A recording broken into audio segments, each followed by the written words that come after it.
Todos, bueno, vamos a hacer la segunda parte de la unidad 3, que habíamos establecido un periodo temporal que iba desde 1930 a 1945. Nosotros vimos en la clase anterior lo que pasa en la década del 30, que tiene que ver con estos artistas que desarrollan su obra influidos por las vanguardias europeas y que se produce una especie de acostumbramiento del público a estas imágenes ya del lenguaje del arte moderno. Se conoce esa década como ya el triunfo del lenguaje de la vanguardia en el gusto, ya en las prácticas de los artistas, pero también en los circuitos un poco más oficiales. Lo que vamos a ver en esta unidad es el desarrollo de la vanguardia geométrica en Argentina y en Mendoza. Le vamos a prestar especial atención porque tiene mucha influencia, sobre todo en un momento, la cultura local en Mendoza. Bueno, este periodo de tiempo, que es el de la década del 40, entonces se va a caracterizar, o yo he tomado como grupo dominante, los movimientos de arte geométrico. Les puse acá unos antecedentes para que ustedes, si a alguno le interesa, pueda rastrear un poco de dónde viene este movimiento del arte geométrico. Yo, dentro de los antecedentes que elegí, he puesto foco en algunos que tienen especial interés para nosotros porque tienen alguna conexión directa con la cultura argentina y con la cultura de Mendoza en particular. Bueno, elegí las vanguardias rusas porque son los primeros movimientos que trabajan esta idea de lo geométrico puro, con dos grupos principales, el suprematismo y el constructivismo.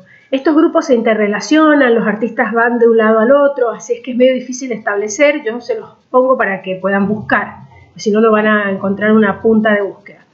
La figura más conocida del suprematismo es Kazimir Malevich, por eso lo elegí a él, y les puse un poeta, si a alguno le gusta la poesía, para que tome contacto con otra manifestación de esta idea de lo geométrico, del formalismo en otras disciplinas.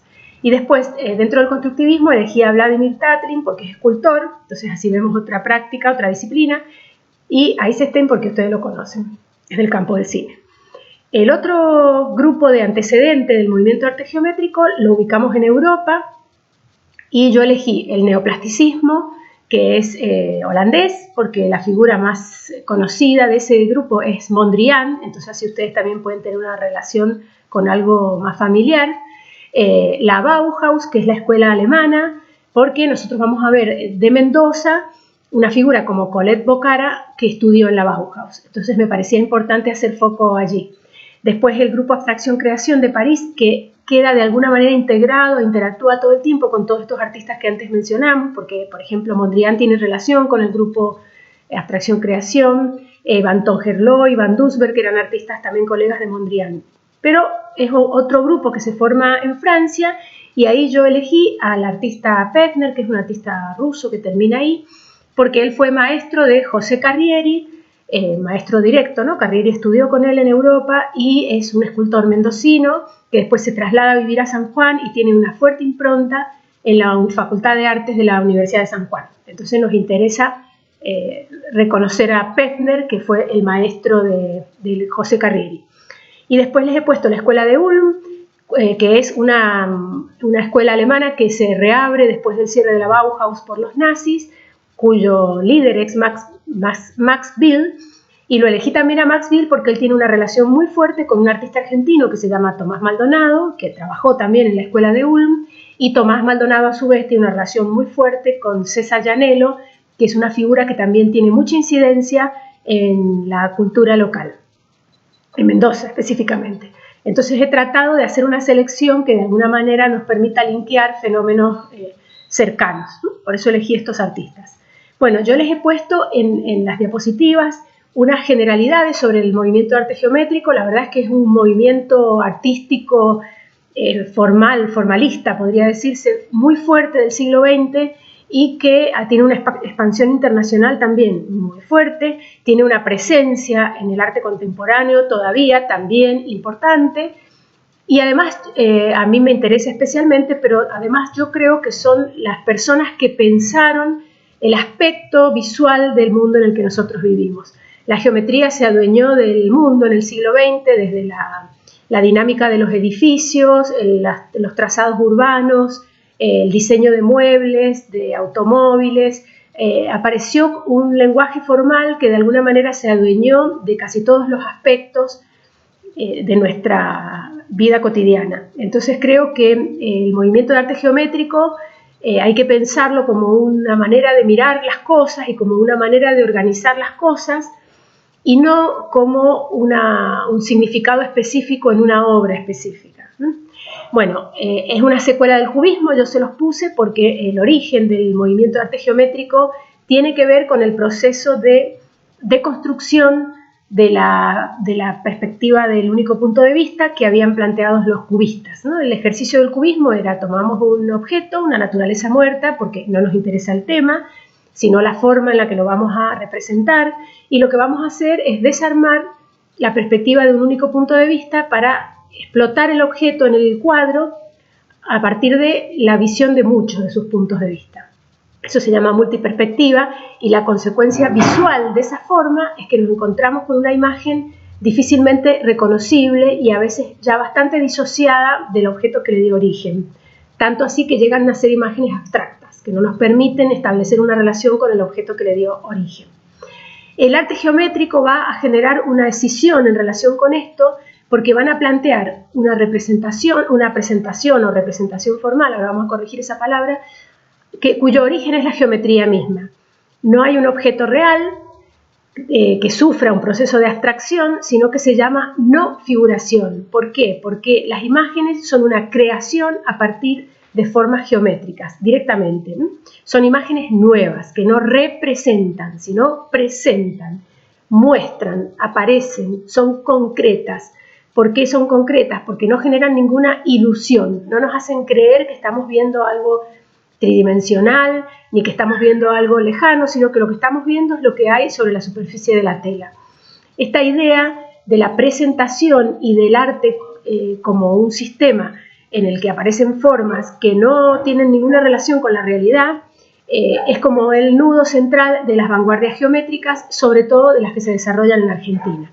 Pero no va a ser lo único que va a estar en juego. Sí, tal vez el inicio, que es este despegue de la representación realista, pero después también estos artistas geométricos van a estar pensando este nuevo mundo que yo les decía. Entonces van a aparecer en el campo de las artes visuales imágenes relacionadas con, o imágenes u objetos relacionados con la industria, por ejemplo.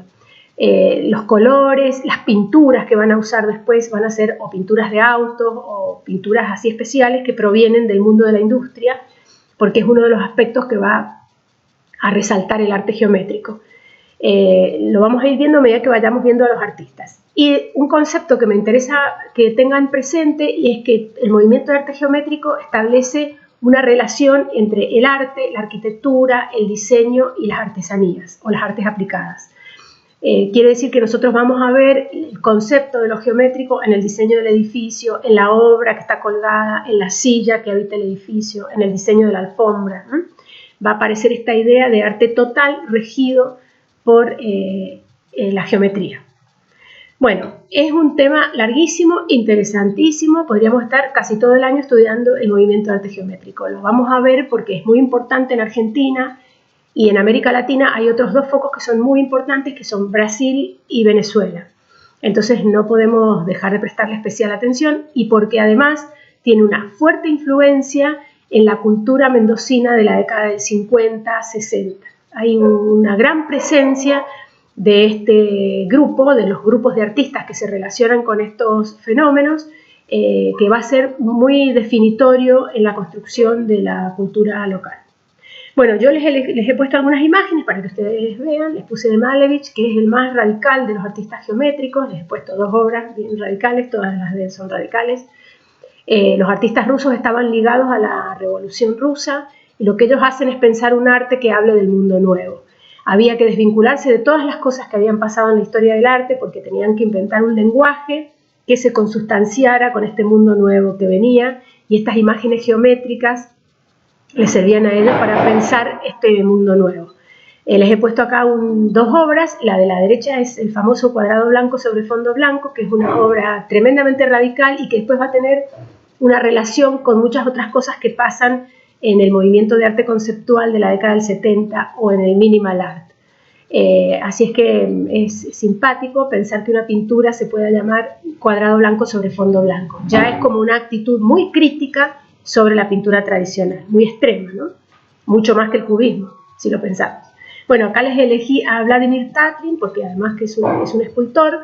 La figura de la izquierda es el monumento que él hizo para la reunión de la Tercera Internacional, que eran las reuniones que hacía el Partido Comunista. Y bueno, es un monumento bastante particular que en nada se parece más a construcciones industriales que a lo que nosotros entendíamos por un monumento hasta la llegada del movimiento de arte geométrico, ¿no?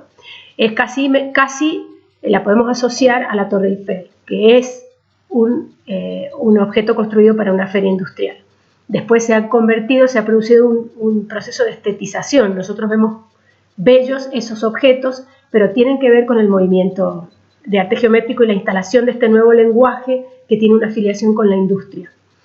Y después, bueno, les puse una escultura para que ustedes vean materializado esto que les estoy explicando, una imagen no figurativa, que no se refiere a nada, que no es la abstracción de nada, sino que es un objeto cuya expresividad más fuerte, podríamos decir, que tiene que ver con los procesos industriales, con objetos que vienen de la industria o de la estética de la industria. Bueno, acá les puse a Mondrian, que es el más conocido de todos los artistas geométricos, y elegí estas dos obras porque la obra de la izquierda es una obra clásica de él y la obra de la derecha es una versión que hace él de su pintura cuando llega a Estados Unidos. Hace como una especie de transposición perceptual en la imagen de lo que él piensa que sucede con esta iridiscencia de las luces y las características de la ciudad. Me interesa que piensen en eso porque el arte geométrico apunta más a la percepción que a la significación en el sentido narrativo del término. Es una cosa difícil de pensar cuando uno está acostumbrado a sacarle el secreto narrativo a la obra o el significado. Acá no se busca significar, sino más bien generar un ejercicio perceptivo que pueda de alguna manera establecer un correlato con algo, pero no una significación narrativa. El caso de Mondrian es muy claro este proceso que él hace, lo que hace es acelerar el ritmo del cuadro. Y de esa manera nos pone a nosotros frente a la percepción que él tiene de la ciudad de Nueva York. Bueno, acá les puse estos cuadritos de Mondrian que son muy didácticos para que ustedes puedan mirar los procesos de abstracción primero, en el primero, que llega a una imagen abstracta, y en el segundo, cuando ya termina ese proceso y aparece esta imagen nueva que nosotros conocemos, que no nos permite relacionar con la forma que le dio origen. Lo que hace Mondrian con esto es cuestionar al cubismo y decir que el cubismo no avanzó lo suficiente, que se vuelve para el pasado y que deja un proceso sin terminar, que era de alguna manera llegar a algo esencial y desprenderse de la representación.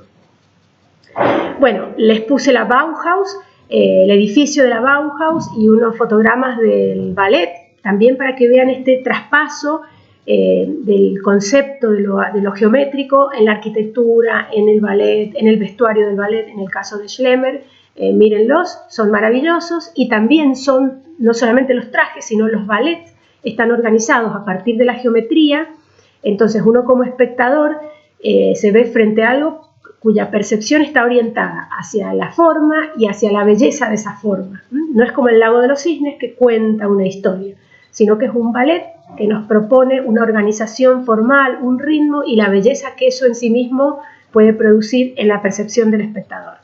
El edificio de la Bauhaus se los muestro para que piensen, cuando yo les digo el arte geométrico construyó el mundo moderno, son imágenes que podrían pertenecer a nuestra cotidianidad de hoy y no se ven viejas, porque todavía estamos acostumbrados e interiorizados con las arquitecturas que propuso el modernismo y la geometría en particular.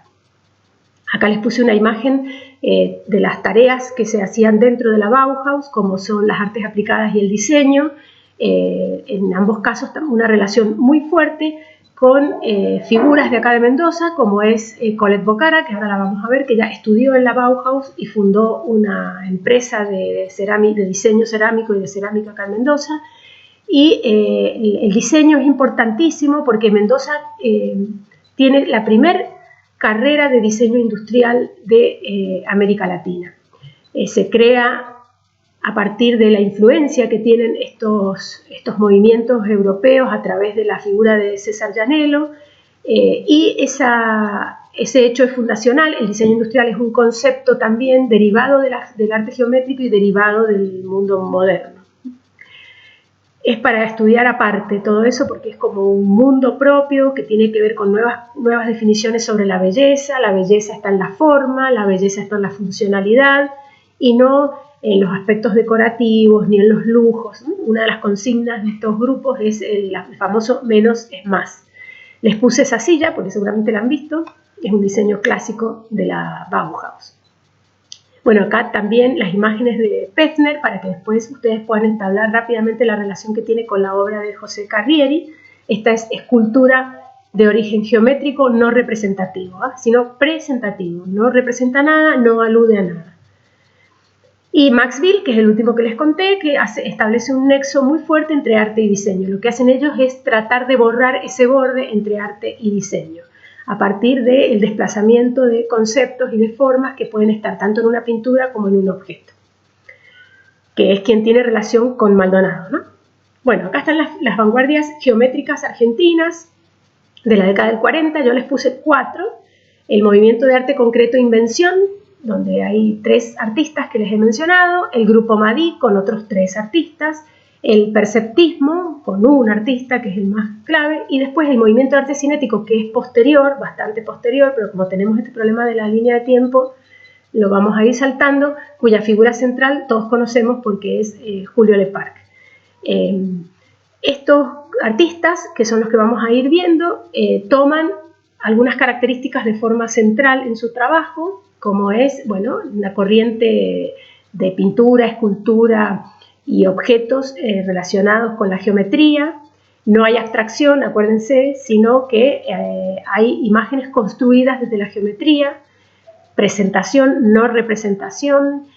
Trabajan con un concepto de invención, de inventar, ligado a la ciencia y no de crear, porque ellos pensaban que era como una idea muy romántica, la idea de crear. Entonces, como es de base racional, se ligan más con una idea de inventor, y después hay muchos de ellos, como es el caso de Leparc, que ustedes conocen, que trabajan con objetos que podrían estar pensados como pequeños inventos, mecanismos y demás.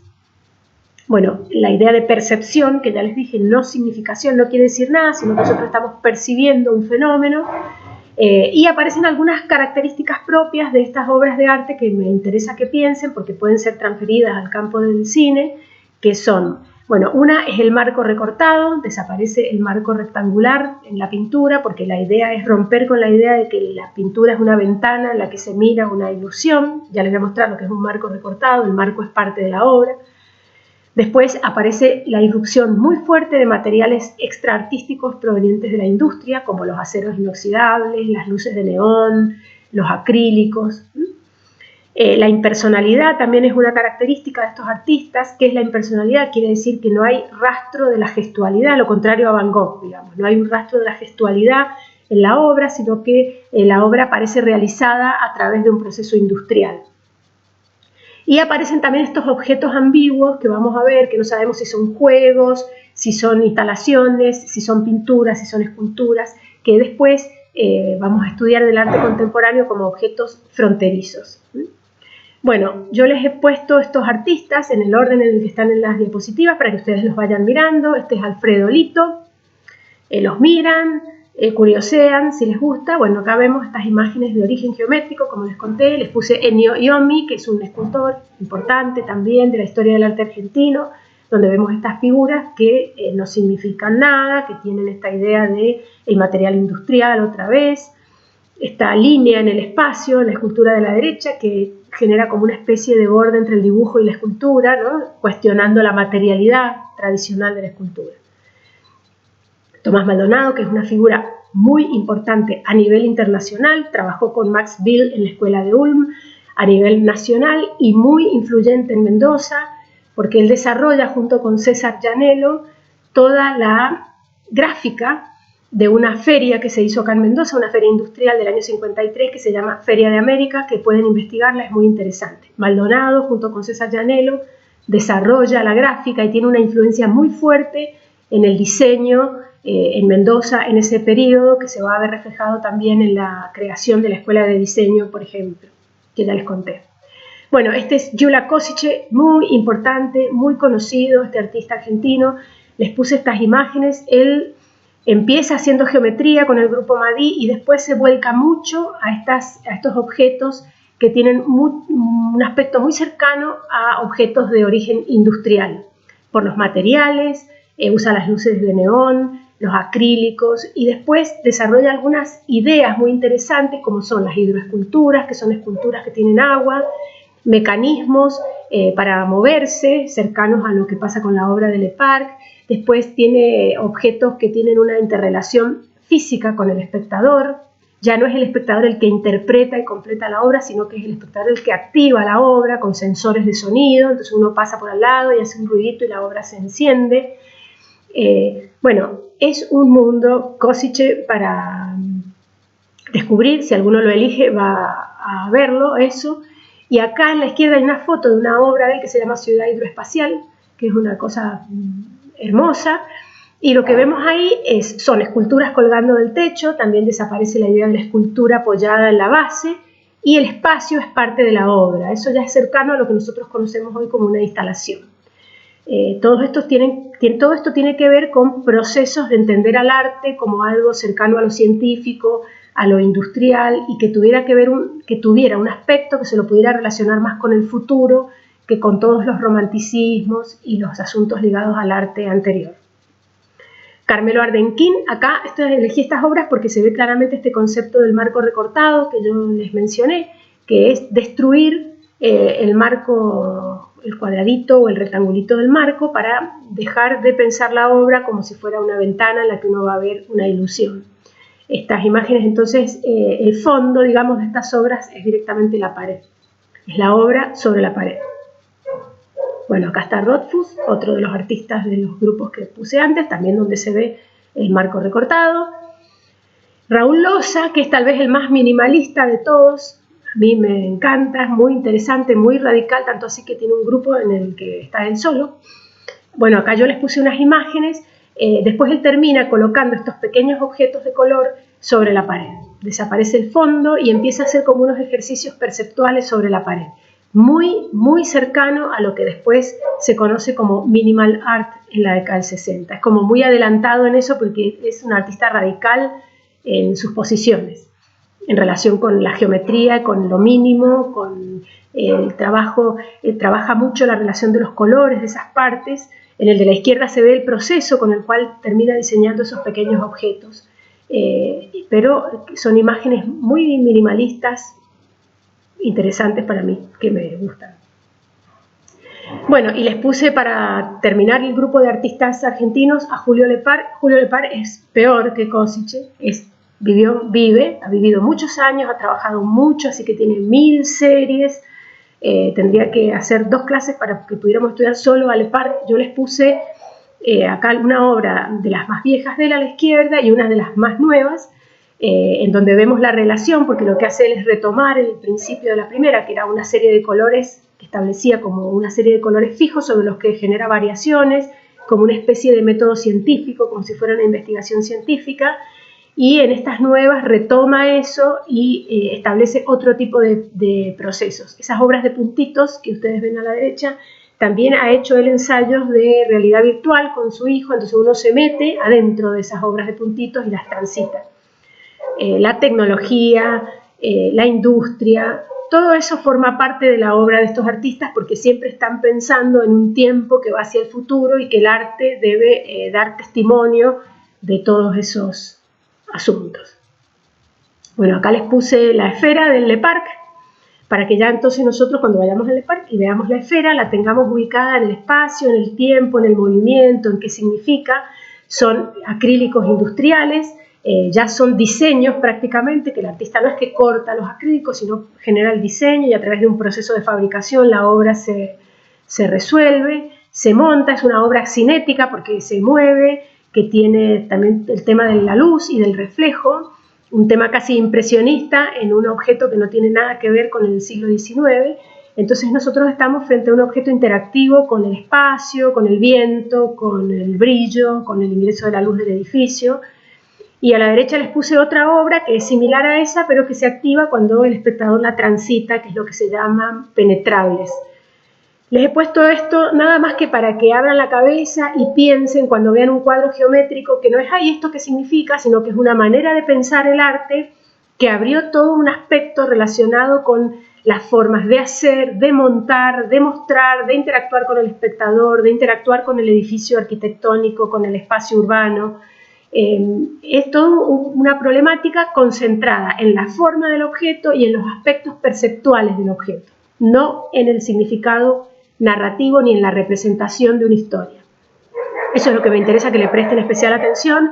El que elija Le Parc estará mucho tiempo ahí. Son todos artistas de muy larga vida y muy productivos y que los cambios los han atravesado a lo largo de su vida, así es que es compleja la producción.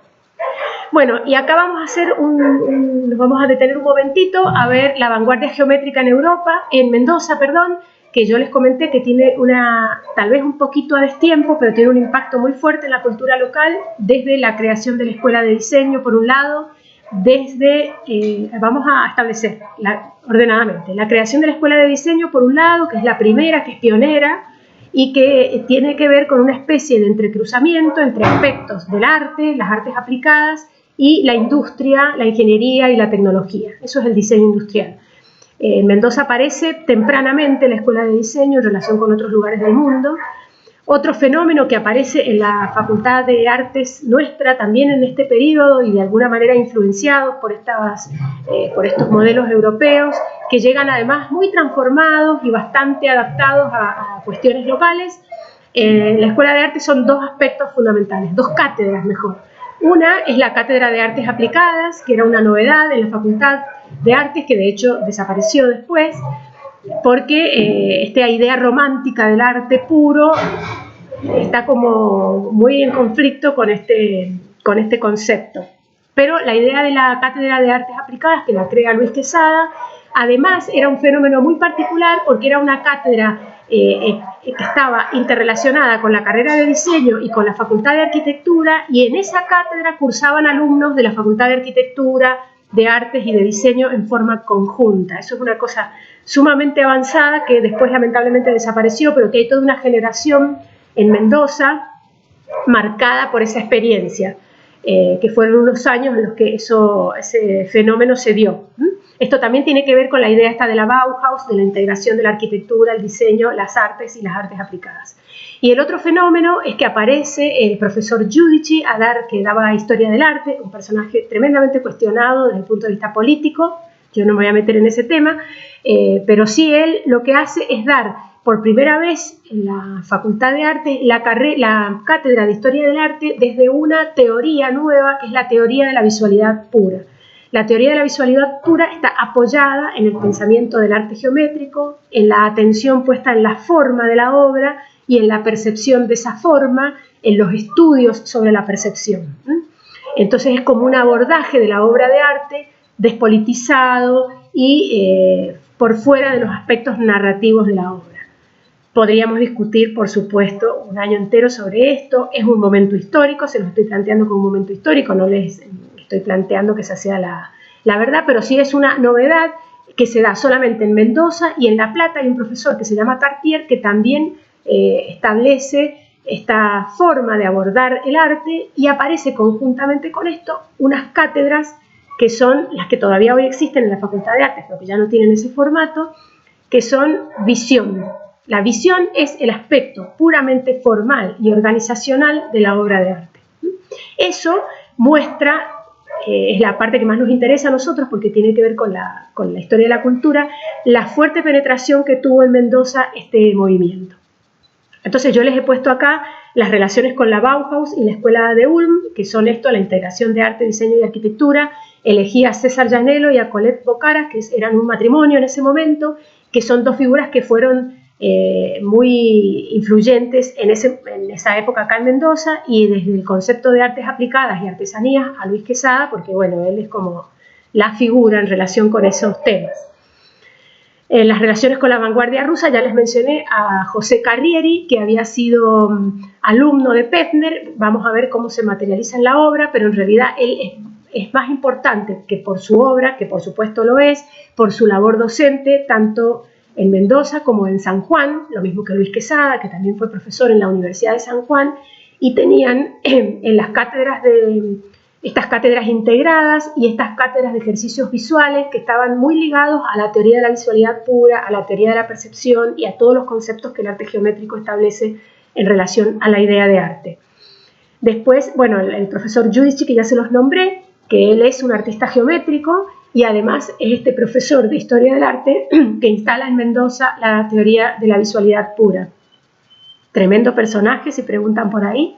Vamos a evitar hacer ese análisis en esta situación. Bueno, acá les puse un objeto de César Llanello, que es la silla W, famoso diseño de César Llanello, y se los puse también porque van a verlas por allí, por ejemplo, en el museo que está en el parque, en el Museo de Ciencias Naturales. Allí el mobiliario son las sillas W porque su nieta, junto con un gestor de acá de Mendoza, Gustavo Quiroga, han creado Llanello Editora y lo que han hecho es recrear la fabricación de la silla W, que es un icono del diseño de los años 50, 60, donde se ve claramente la influencia de la Bauhaus, no solamente en la forma, sino en esta incorporación de madera y metal, y además estas sillitas las arma uno en su casa. Uno puede comprarlas, vienen apilados los respaldos y los asientos, y los hierritos apilados por otro lado, uno los desmonta y las arma en su casa como si fuera un IKEA, pero estamos hablando de los años 60. Entonces, Llanello Editora, si alguno quiere investigar a César Llanello, ha reeditado la silla W, que ha sido comercializada tanto en el Malva, en los museos, como en algunos otros espacios, y por suerte este museo de Mendoza compró estas sillas para su café, lo cual es interesante porque crea es como una especie de recuperación y de hito patrimonial dentro del museo. Bueno, les puse Colette Bocara, que es la creadora de una fábrica de diseño cerámico moderno, industrial. Ella estudió en la Bauhaus, que se llama Colbo, por Colette Bocara. Les he puesto una foto de los Colbo originales y al lado les he puesto, porque también un grupo de gestores, entre los que está su hijo, Martín Endrizzi, y otro grupo de gente, han reabierto la fábrica Colbo, que es una fábrica de cerámica local, que también es una mezcla de recuperación patrimonial histórica de este movimiento de los años 50, puestos a circular ahora en nuestro mundo contemporáneo. También ahí tienen para investigar un montón de cosas muy interesantes. Después, bueno, les he puesto al maestro Luis Quesada. Él es artista, pintor, escultor, grabador, docente. Bueno, imposible verlo, hay que verlo, en todas las cosas que veamos habría que verlo a él, pero acá elegí estos objetos de artes aplicadas en los que él ha trabajado un montón a partir de el enhebrado de maderas, en este caso este collar, que lo que hace don Luis para mí es muy interesante porque él ya sí plantea como un entrecruzamiento muy poco explícito entre lo precolombino y lo moderno, entre el lenguaje del diseño moderno y como una especie de rastro de lo precolonial. Ya se va generando este fenómeno más mixturado con raíces de origen local. Y lo de al lado son unos cuencos que desarrolló a partir también de módulos geométricos para aplicar cuestiones de las artes a objetos. Acá les puse para que ustedes vean cómo pasa de una cosa a la otra, una obra de don Luis a la izquierda, en donde se nota claramente la influencia del arte geométrico, y a la derecha un tapiz hecho de madera. Eso también es un concepto de las artes y las artesanías, ¿no? El tapiz es una cuestión que viene de la artesanía tradicional y lo que hace don Luis es reversionarlo a partir de enhebrar un material que no es tradicional para el tapiz y de darle un aspecto de obra de arte geométrica moderna. Ahí hay un entrecruzamiento interesante para pensar también, podríamos estar 5 clases con esto. Bueno, les he puesto esto para que ya linkeen con su vida cotidiana, el mural de la heladería Sopelsa de la calle Lavalle, que también es una obra de Quesada, también de artes aplicadas, ¿no? Principios del arte aplicados a la arquitectura, y La Fuente de Malargüe, que es una obra pública en la que aparece también este fenómeno. Desde el punto de vista formal, lamentablemente no podemos hacer ese trabajo este año, pero podríamos entender algunos procesos que provienen de esta idea de lo geométrico. Por ejemplo, en el caso de la fuente, son piezas iguales que se repiten y van generando esta vibración a partir de la acumulación, piezas cortadas de hierro con un espesor importante en lugares que se dedican a cortar planchas de hierro para hacer otras cosas. O sea, no es el artista tallando ni haciendo cosas de barro, sino procesos industriales que aparecen filtrados en la obra de arte. Lo mismo pasa con la obra de Sopelsa. Don Luis tiene un concepto muy interesante porque él hace si bien la geometría es el origen claramente de su trabajo, el arte geométrico, él hace como imágenes se corre mucho del minimalismo. Y esta idea él la llama ardiente geometría o geometría ardiente, que es como una especie de geometría caliente, ¿no? Una geometría barroca, vibrante, y ese entrecruzamiento con eso y con algunas cuestiones, con algunas miradas formalistas sobre el arte precolombino, es muy interesante en su obra ver cómo se empieza a producir ese entrecruzamiento que le da un fuerte carácter local a esto. Bueno, acá les puse el monumento al deporte de José Carrieri, que está en San Juan, que es el alumno de Peffer, claramente, ¿no? Miren este monumento, debe ser un extraño monumento en la Argentina. De alguna manera rompe con la idea del monumento como un objeto narrativo, que tiene que haber un deportista pateando una pelota y todas las cuestiones que tienen que ver con lo narrativo, sino que acá él propone esta imagen que tiene que ver con el viento, con el movimiento, la manera como perceptual de entablar la relación entre el deporte y la obra. Bueno, acá les puse unas imágenes de Abdulio Giudici, que es un artista geométrico de acá de Mendoza, que además hizo escuela en los 60, tiene un grupo de alumnos muy interesante, porque él era profesor en la facultad, y hay algunos alumnos de los años 60 que tienen una fuerte influencia de Giudici, de manera directa o indirecta, como son siempre las influencias, a veces uno ni siquiera se hace consciente, que vamos a ver si los alcanzamos a ver cuando hagamos un repaso de las últimas décadas. Y les puse al final a María Fraxedas, que es una mujer.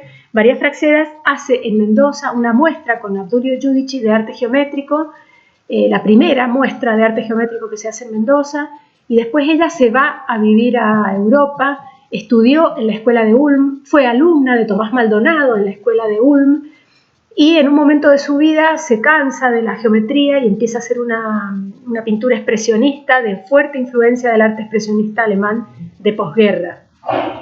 Nosotros los investigadores de estas líneas que trabajábamos acá en Mendoza, la teníamos registrada, en algún momento se nos desaparece, y hace unos años volvió a Mendoza, ya muy viejita, tiene como 95 años, retomamos el contacto con ella, y pasó algo muy interesante que podría haberles puesto, les voy a agregar una foto de eso que no lo había puesto, que es que nosotros hicimos una muestra sobre la obra de ella nos cuenta que había conocido a Maldonado, que había estudiado en estas escuelas y que se había cansado de la geometría porque el drama de la guerra la había de alguna manera conmocionado mucho y sentía que eso no alcanzaba, no servía para hablar de la época. Entonces nos encontramos con un fenómeno muy interesante, que es que había dado vuelta a sus cuadros y tienen en la parte de atrás las obras geométricas que ella abandona, sacó las telas, las dio vuelta y pintó en la parte del frente la obra nueva. Así es que en los cuadros de María, en el frente hay una obra y en la parte de atrás todavía queda un registro de esta etapa de arte geométrico. Bueno, es una unidad, me ha costado mucho hacer la clase, por eso he demorado, es un gran tema que podríamos estudiar todo el año solo este tema. Es interesante que ustedes piensen cómo se manifestaría o cómo se manifiesta el formalismo en el cine, qué es el formalismo, cuándo podemos concentrarnos específicamente en el aspecto perceptual, organizacional y rítmico de la obra y no en lo estrictamente narrativo, cómo podemos interpretar una imagen que se concentra solamente en lo perceptual y en lo rítmico. Generalmente lo que hay que hacer es una asociación formal de fondo entre lo perceptual y lo rítmico de aquello a lo que nos queremos referir.